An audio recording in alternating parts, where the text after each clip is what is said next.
Well, Lawrence, I hope you made the most of your speech. Now that you're a married man, that'll be the last time you get to speak for more than a minute without being interrupted. Oh! Good afternoon, ladies and gentlemen. For those of you who don't know me, my name's Nick, and I have the privilege today to be the best man. But before I start, I'd like to thank all the people who have made today possible. Most importantly, the parents and the bride and groom, for not only putting on this wonderful day, but for raising two great people. I'd also like to thank the bridesmaids for doing such a great job today. And of course, thank Lawrence and Sophie for letting me be a part of their special day. Secondly, everyone's looking great today, but I'm sure you'll agree that the beautiful bride outshines us all, and it's absolutely stunning. Cheers. Yeah. Now, I'm a little nervous standing up here because I'm not much of a public speaker. Someone told me that to get over my nerves, I should imagine the audience in front of me is naked. But after looking in certain directions, namely at Neil, making me feel even worse, I feel a bit sick. The best man's job's pretty simple. Other than the speech, all I had to do was get him here on time, looking smart and handsome. So I made sure he got a good night's sleep last night. We stayed here, and I can assure you, he slept like a baby. He went to bed twice and woke up over his mum. The sick people took care of the looking smart part, but the last part, making him look handsome, well, the job description was best man, not GD. I've known Lawrence most of my life. Went to nursery, primary school and secondary school together. At nursery school, Lawrence was a slow starter. He was different from all the other 4-year-olds. He was 9. But at secondary school, things were looking up for him. Lawrence was seen as more of a godlike figure. Now, I say godlike because no one ever saw him. If he did any work, it was a damn miracle. As we go together, Lawrence plays a part in a lot of my childhood memories, and wanted to share one particular story with you, and at the same time get him into trouble with his mum. We were about 12, and he knows what story we're going to say. We bought some eggs for undisclosed reasons. We were heading to the park, and just when we left this front drive, Lawrence turned around and started pelting his mum and dad's front door with eggs. Yolk dripping everywhere, and by Ramona's reaction, you didn't know about that. You did, Terry. But now, Terry, I had nothing to do with this. I was shocked, as you are now, but I feel the need to right it wrong. So I've got some eggs in my car, and I thought I could drive you over to Lawrence's house later on so you could get your own back. Moving on. At school, Lawrence was always a showman. Some of the things he did are surely ingrained in Kennett School legend. For example, the day after 9/11, he wore a gas mask into school. Talk about inappropriate. And he collected his GCSE results dressed as a bloke from the 118 advert.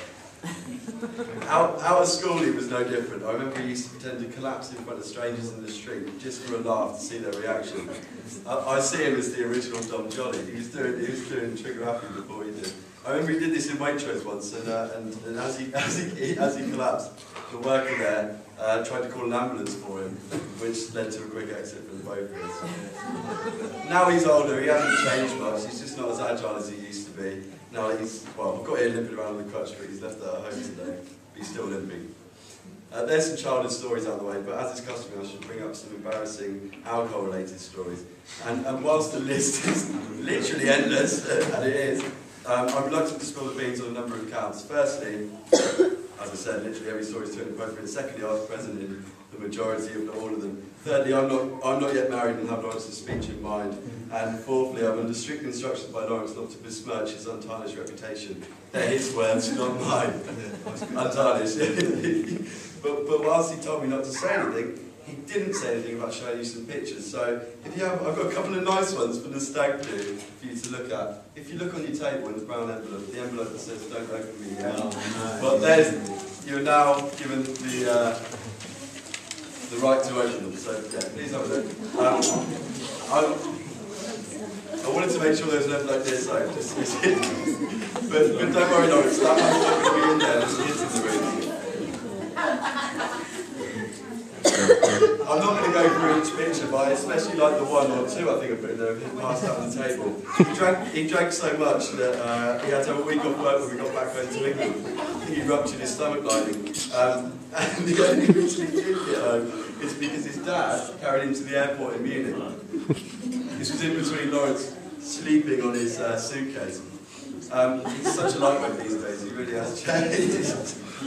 Before that, and get this, before that, on the stag do, he'd fallen backwards off an 8-foot balcony in the hotel room, tripped and smacked his head on a concrete bench, and wet the bed. Oh, wet the bed? No, he didn't really wet the bed, I just gave him the third point there to make the sentence broke. But alas, with marriage, it may now be less frequent that we see him in states similar to this. But he's had a very brief... Is that a thumb or... Just go back to the blood dog? Don't worry.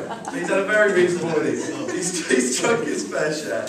He's even responsible for introducing the Red Bull and Guinness cocktail to Thatcham. And that's quite a legacy, I'm sure you'll all agree. But now it's time for him to declare and settle down with his wonderful new wife.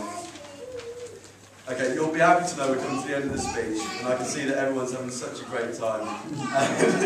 and long may it continue tonight. A word of warning though, Norris has told me he's in charge of the playlist for later on, so unless you like gangster rap music, I suggest leaving now. It remains for me to say how pleased I am to see my best mate so happy. I wish him and Sophie a long and happy life together.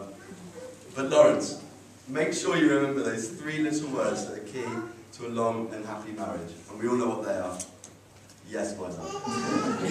I find it fitting to end on this apt quote which sums up the happy couple perfectly. Marriage is not about finding a person you can live with, rather it's about finding a person you can't live without. And my friend has found that person. So it now gives me immense pleasure to invite you all to stand and raise your glasses in toast to the happy couple, to Lawrence and Sophie. Cheers.